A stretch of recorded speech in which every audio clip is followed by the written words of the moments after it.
कभी कभी जीवन में ऐसी घटनाएं घटित होती हैं जो हमारी समझ और तर्क दोनों को चुनौती देती हैं। ऐसी ही एक रहस्यमय और भावनात्मक कहानी है एसपी विजय कुमार की, जो एक ट्रेन यात्रा पर निकले थे।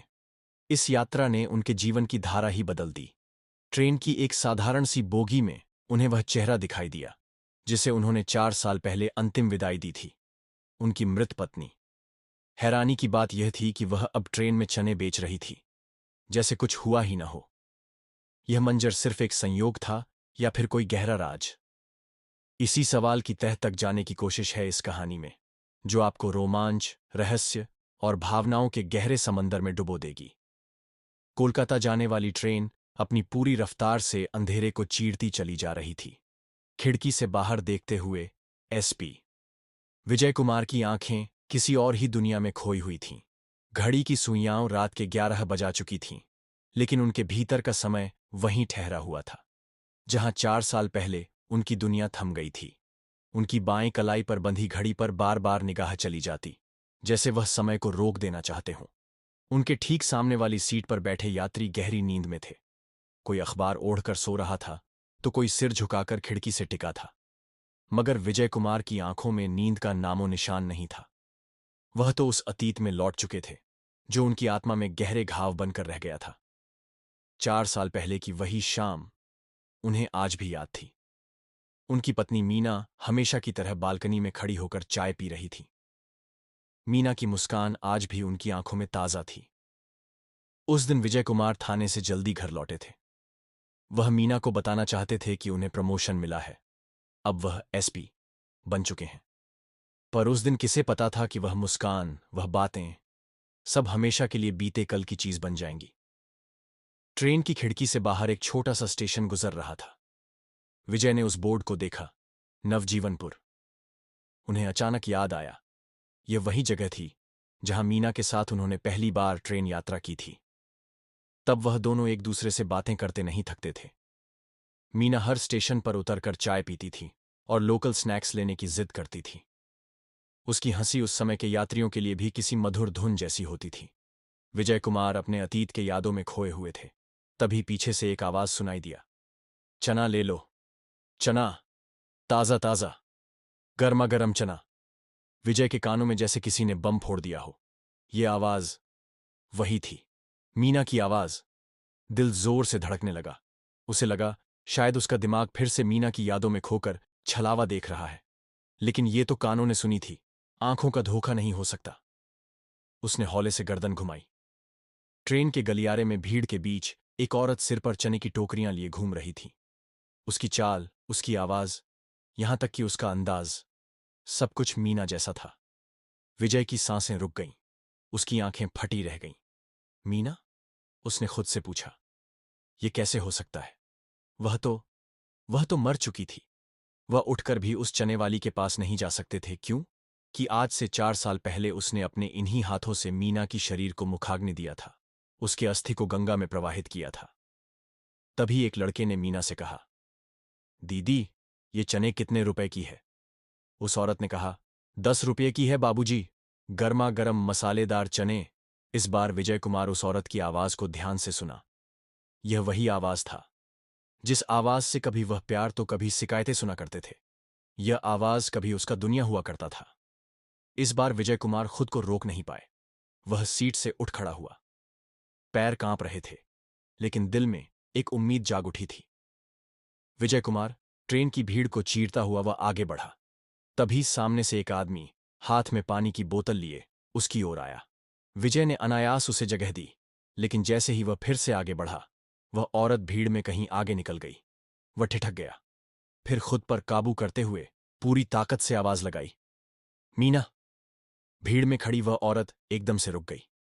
धीमे धीमे उसने सिर घुमाया। उसकी आंखें विजय से मिली। कुछ पल के लिए जैसे समय थम गया। विजय का दिल धड़क उठा। वही आंखें, वही चेहरा, लेकिन उन आंखों में एक अपरिचित हैरानी थी। कोई पहचान नहीं, कोई भाव नहीं, जैसे वह अजनबी हो। विजय का गला सूखने लगा। मीना, तुम? वह बुदबुदाया। पर उस औरत ने सिर झुका लिया। उसने चुपचाप अपनी चने की टोकरी संभाली और फिर से भीड़ में खो जाने की कोशिश की। विजय वहीं खड़ा रह गया। सांसें थमी हुई। यह वही चेहरा है, वही आंखें हैं, पर मीना नहीं है। वह खुद से सवाल कर विजय कुमार के पैरों में जैसे किसी ने जंजीर डाल दी हो। वही चेहरा था जिसे उन्होंने वर्षों पहले खो दिया था। मीना। लेकिन यह कैसे संभव था? मीना तो उनके जीवन से हमेशा के लिए जा चुकी थी। फिर ये औरत? उसका चेहरा हूबहू मीना से मिलता था। वही आंखें, वही सादगी, वही सौम्यता। लेकिन उसकी आंखों में कुछ और भी था। एक अनकही पीड़ा, कोई छुपा हुआ राज। विजय कुमार का दिल जोर जोर से धड़कने लगा।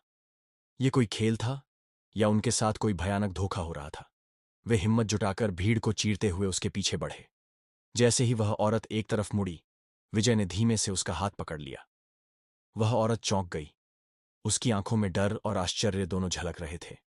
मुझे छोड़ दीजिए साहब, उसने तेज आवाज में कहा। लेकिन विजय कुमार ने अपनी पकड़ ढीली नहीं की। तुम कौन हो? विजय की आवाज में बेचैनी थी। वह जानना चाहते थे कि आखिर यह रहस्य क्या है। औरत ने सीधे उसकी आंखों में देखा।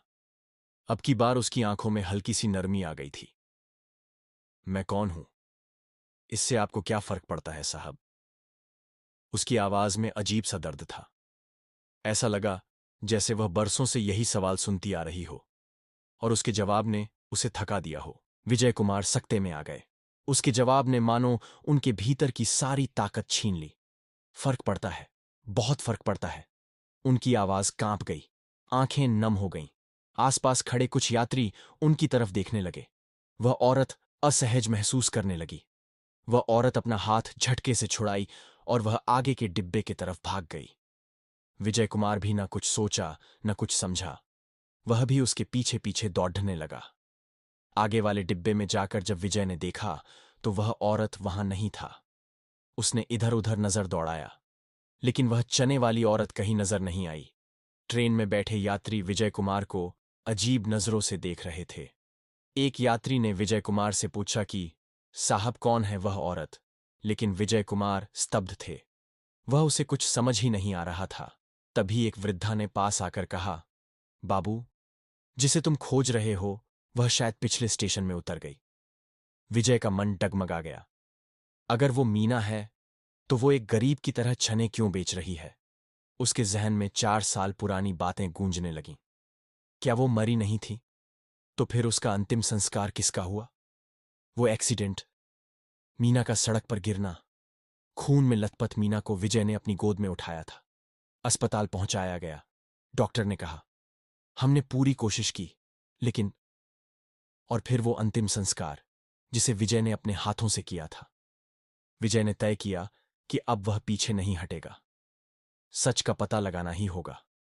उसने अपने जेब से अपना मोबाइल निकाला और पिछले स्टेशन के स्टेशन मास्टर को फोन किया और कहा, मैं एसपी विजय कुमार बोल रहा हूँ। स्टेशन मास्टर तो पहले ये सुनकर घबरा गया। एसपी विजय कुमार उसे शांत कराते हुए कहा कि तुम अपने स्टेशन की सीसीटीवी फुटेज चेक करो। अभी एक अकेली महिला जिसके सिर में चने की टोकरी होगी वह वहां उतरी है। क्या स्टेशन मास्टर बिना समय गवाए सीसीटीवी फुटेज चेक करने? तभी उसने देखा कि एक महिला घबराई हुई ट्रेन की डिब्बे से उतरी। वह घबराई हुई इधर उधर देख रही थी और स्टेशन के बाहर जा रही थी। वह एक सकरी सी गली में गई जहां एक आदमी पहले से खड़ा होता है। वह उस महिला से कुछ बातें करता है और फिर वह दोनों उस सकरी सी गली में चले जाते हैं। स्टेशन मास्टर उस सीसीटीवी फुटेज को एसपी विजय कुमार के व्हाट्सएप में सेंड कर उसे फोन किया और कहा कि साहब, मैंने आपके नंबर में एक वीडियो सेंड किया हूं, उसे एक बार चेक कीजिए कि वह वही महिला तो नहीं जिसकी आप बात कर रहे हैं। वह बिना समय गवाए उस वीडियो को देखा और स्टेशन मास्टर से कहा, हाँ, ये वही महिला है जिसका मैं जिक्र कर रहा था। विजय कुमार ने स्टेशन मास्टर से कहा कि यह कौन सा स्टेशन का सीसीटीवी फुटेज है। स्टेशन मास्टर ने कहा, साहब, यह कुकदुर स्टेशन है। विजय कुमार ने कहा, मैं वहां आ रहा हूं। एसपी ने देखा कि एक ट्रेन जो अभी कोलकाता जाने के लिए स्टेशन में खड़ा था वह उसी ट्रेन में बैठ गया, क्योंकि उसे पता था कि यह ट्रेन कुकदुर होकर कोलकाता जाएगा। ट्रेन वहां से निकल पड़ा। कुछ देर बाद विजय कुमार कुकदुर स्टेशन पहुंच गया। स्टेशन बहुत ही छोटा सा था। वहां इक्का दुक्का आदमी ही नजर आ रहा था। तभी पीछे से स्टेशन मास्टर ने आवाज दी, सर, क्या आप ही एसपी विजय कुमार हो? उसने कहा। हाँ, मैं ही विजय कुमार हूं। विजय कुमार अपने जेब से मोबाइल में उस अनजान आदमी को दिखाया जो उस महिला को अपने साथ लेके जा रहा था, और उस स्टेशन मास्टर से कहा कि क्या तुम इसे पहचानते हो? स्टेशन मास्टर ने कहा, नहीं साहब, मैं इस आदमी को पहली बार यहां देख रहा हूं। एसपी विजय कुमार अपने बंदूक पर हाथ फेरते हुए कहा, स्टेशन मास्टर जी, क्या आप मेरी मदद करेंगे? स्टेशन मास्टर ने कहा, बोलिए सर, आपको मेरे से क्या मदद चाहिए? विजय कुमार ने कहा, आप मुझे एक टार्च दे सकते हो? स्टेशन मास्टर दौड़कर अपने रूम में गया और वहां से एक टार्च लाकर विजय कुमार को दिया। विजय कुमार ने स्टेशन मास्टर को धन्यवाद कहा और उस सकरी गली में घुस गया। ठंडी हवाओं में अजीब सी सरसराहट थी। विजय कुमार अपनी टॉर्च की रोशनी से आगे का रास्ता टटोलते हुए धीरे धीरे उस सुनसान गली में बढ़ रहे थे। उनका दिल तेज धड़क रहा था, लेकिन चेहरा बिल्कुल शांत और संयमित। एक हाथ में टॉर्च तो दूसरे में चमकती हुई पिस्टल, किसी भी खतरे के लिए तैयार। वह गली वीरान पड़ी थी। कहीं कहीं बिजली के खंभों से लटकते बल्ब धुंधली रोशनी फेंक रहे थे, जो माहौल को और भी डरावना बना रहे थे। अजीब सी खामोशी थी, जैसे पूरी बस्ती कोई रहस्य अपने सीने में दबाए बैठी हो। तभी अचानक किसी के पैरों की आहट। विजय कुमार का दिल चौकन्ना हो गया। उन्होंने झटके से पीछे मुड़कर देखा। उसी पल सामने एक टूटा फूटा मकान दिखा, जिसका दरवाजा धीरे धीरे बंद हो रहा था। वह तुरंत आगे बढ़े और दौड़कर उस दरवाजे के सामने पहुंचे। दरवाजे की कुंडी भीतर से लग चुकी थी। भारी स्वर में विजय कुमार ने कहा, दरवाजा खोलो, कौन है अंदर? कुछ पल की खामोशी के बाद भीतर से एक कांपती हुई महिला की आवाज आई, कौन है बाहर? पुलिस! विजय कुमार ने जवाब दिया। मैं पुलिस इंस्पेक्टर विजय कुमार हूं, दरवाजा खोलो। अंदर से कुछ हलचल हुई। दरवाजे पर जंग लगे कुंडे की चरमराहट सुनाई दी। कुछ सेकंड बाद दरवाजा थोड़ा सा खुला। अंदर से एक महिला ने झांक कर देखा। उसके चेहरे पर दहशत थी। आंखों में डर और बेचैनी साफ दिख रही थी। उस महिला को देखकर विजय कुमार की दिल की धड़कन जैसे थम सा गया। वह महिला कोई और नहीं, वह उनकी पत्नी मीना थी। यह नजारा देखकर विजय कुमार के माथे से पसीने टपकने लगा। उसके मुंह से कुछ शब्द ही नहीं निकल रहे थे। विजय कुमार एक गहरी सांस लेते हुए खुद को शांत किया। विजय कुमार कहा, नहीं, मेरी आंखें धोखा नहीं खा सकता। तुम मेरे पत्नी मीना हो। वही चाल ढाल, वही लहजा, वही आवाज। तभी वह महिला बोली, मैं मीरा हूं साहब। जाइए, आप अपनी पत्नी की कहीं और तलाश कीजिए। ऐसा कहकर दरवाजा को बंद कर रही होती है। तभी विजय कुमार की नजर कमरे के एक कोने में पड़े बॉक्स पर गया। उस बॉक्स को जब एसपी साहब ने झांक कर देखा तो उसमें उसे कुछ जानी पहचानी तस्वीर दिखाई दिया। विजय कुमार उस बंद होते हुए दरवाजे को खोलते हुए जबरदस्ती उस कमरे के अंदर दाखिल हो जाता है। वह उस तस्वीर को उठाकर देखा तो वह आश्चर्य रह गया, क्योंकि वह तस्वीर उन दोनों की शादी की तस्वीर थी। अगर तुम मीरा हो। विजय ने कमरे के कोने में पड़ी धूल लगी तस्वीर उठाई। वह तस्वीर जिसमें वो और मीना एक दूल्हा दुल्हन की तरह खड़े थे। उसकी आंखों में सवाल थे और दिल में डर। मीना के चेहरे पर हवाइयां उड़ रही थीं। उसकी आंखें छलक गईं। उसने कांपते हाथों से विजय का हाथ थाम लिया। नहीं विजय, तुम सच्चाई नहीं सुन सकते। विजय ने मीना के कंधों को थाम कर कहा, साफ साफ बोलो, क्या बात है मीना? मीना ने बमुश्किल खुद को संभालते हुए कहा, विजय, तुम्हारे चाचा का बेटा अमित, वही तुम्हारी मौत चाहता है। वह तुम्हारे परिवार की सारी प्रॉपर्टी हड़पना चाहता है। वह चाहता है कि तुम रास्ते से हट जाओ। विजय के माथे पर पसीना आ गया। लेकिन अमित, वो तो मेरा भाई जैसा है। मीना ने उसकी आंखों में देखा। वह तुम्हारा सबसे बड़ा दुश्मन है, क्योंकि वह तुम्हारी कामयाबी से जलता है। मीना बोली, विजय, तुम्हें पता होगा कि तुम आज से 4 साल पहले प्रमोशन की खबर लेकर मेरे पास आए। हम उस दिन डिनर के लिए बाहर जाने वाले थे। तभी तुमको एक फोन आया और तुम वहां से फिर वापस थाने चले गए, अमित को यह कहकर कि अमित, तुम अपने कार की चाबी भाभी को दे देना।